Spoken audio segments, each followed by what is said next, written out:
dari kelas 7 TIA. Baiklah, di sini saya akan membahas tentang kunci publik. Nah, sampai pada akhir tahun 1970 hanya ada sistem kriptografi simetri. Karena sistem kriptografi simetri menggunakan kunci yang sama untuk enkripsi dan dekripsi, maka hal ini mengimplikasikan dua pihak yang berkomunikasi saling mempercayai.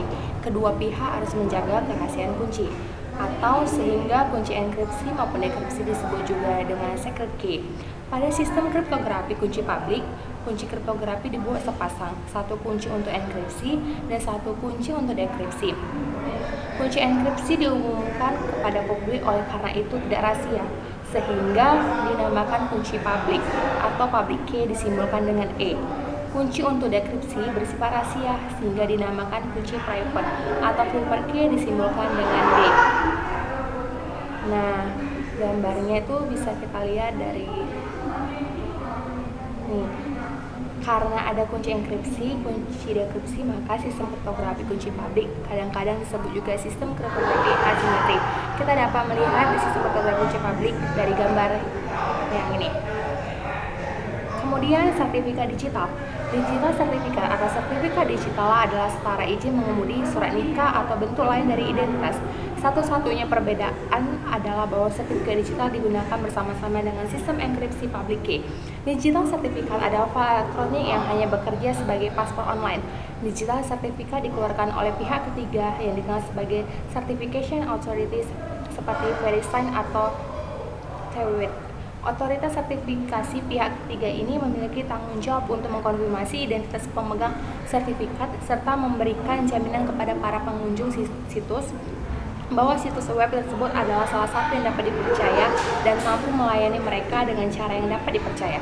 Sertifikat digital memiliki dua fungsi dasar. Yang pertama itu menyatakan bahwa orang-orang, website, dan sumber daya jaringan seperti server dan router merupakan sumber terpercaya.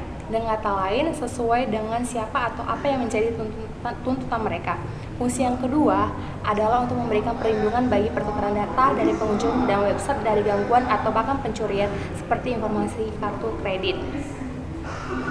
Sebuah sertifikat digital berisi nama organisasi atau individu, alamat bisnis, tanda tangan digital, public key, nomor seri, dan tanggal kadaluarsa. Ketika Anda sedang online dan browser web, Anda mencoba untuk mengamankan sambungan, maka sertifikat digital yang terbitkan untuk website yang akan dipercayai oleh browser memastikan bahwa semuanya baik-baik saja dan dapat Anda telusuri dengan aman. Website browser pada dasarnya telah dibangun dengan memiliki daftar semua otoritas sertifikasi utama dan public key mereka dan menggunakan informasi tersebut untuk mendekripsi tanda tangan digital. Hal ini memungkinkan browser untuk segera memeriksa masalah kelainan dan jika semua memeriksa tidak menemukan masalah, maka peringatan aman akan diaktifkan. Ketika browser menemukan sebuah informasi sertifikat atau tidak cocok atau kadaluarsa, kotak dialog akan muncul memberi peringatan. Ada dua jenis utama sertifikat digital yang penting untuk membangun situs web aman. Dan ini ada sertifikat server sertifikat dan personal sertifikat.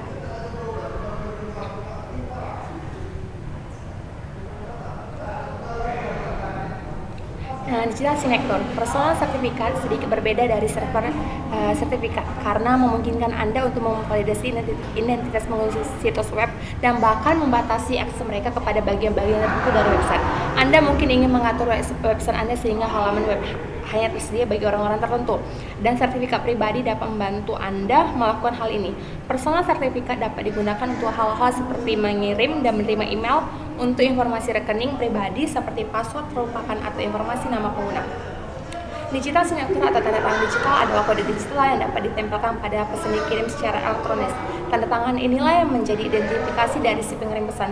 Seperti halnya tanda tangan tertulis, tujuan tanda tangan digital adalah untuk menjamin bahwa yang mengirimkan pesan itu memang benar-benar orang yang seharusnya. Dalam digital signature, suatu data atau pesan akan dienkripsi dengan menggunakan kunci simetris yang diciptakan secara acak. Kunci ini kemudian akan dienkripsi dengan menggunakan kunci publik dari calon pengirim pesan. Hasil dari enkripsi ini kemudian dikenal atau disebut sebagai digital envelope, yang kemudian akan dikirimkan bersama pesan atau data yang telah dienkripsi.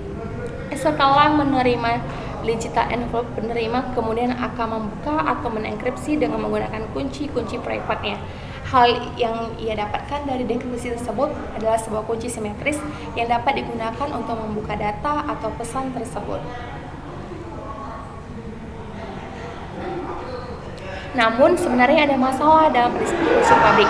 Katakanlah Anto hendak mengirim kunci publik kepada Badu, tapi saat kunci itu dikirim lewat jaringan publik, Malim mencuri kunci PBA, kemudian Malim menyerahkan kunci publiknya atau PBM kepada Badu, sambil mengatakan bahwa kunci itu adalah kunci publik milik Anto. Badu karena tidak pernah memegang kunci publik Anto yang asli, percaya saja saat menerima PBM. Saat Anto hendak mengirim dokumen yang telah ditandatanganinya dengan kunci private-nya kepada Badu, sekali lagi Malim mencurinya. Tanda tangan Anto pada dokumen itu lalu dihapus, dan kemudian Malim membubuhkan tanda tangan dengan kunci private-nya.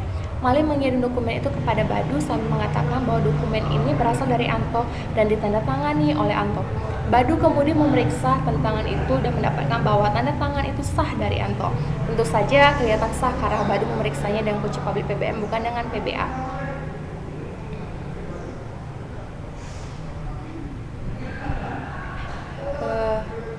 Ini konsep dari sertifikat digital, kita dapat melihatnya sendiri.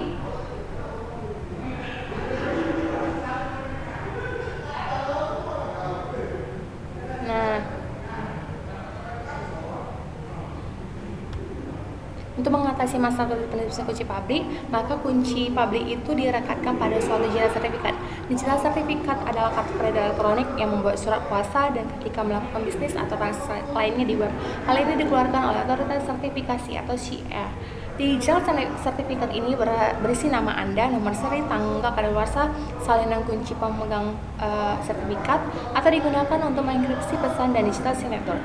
Dan digital signature dari sertifikat sehingga penerima dapat memverifikasi bahwa sertifikat tersebut benar.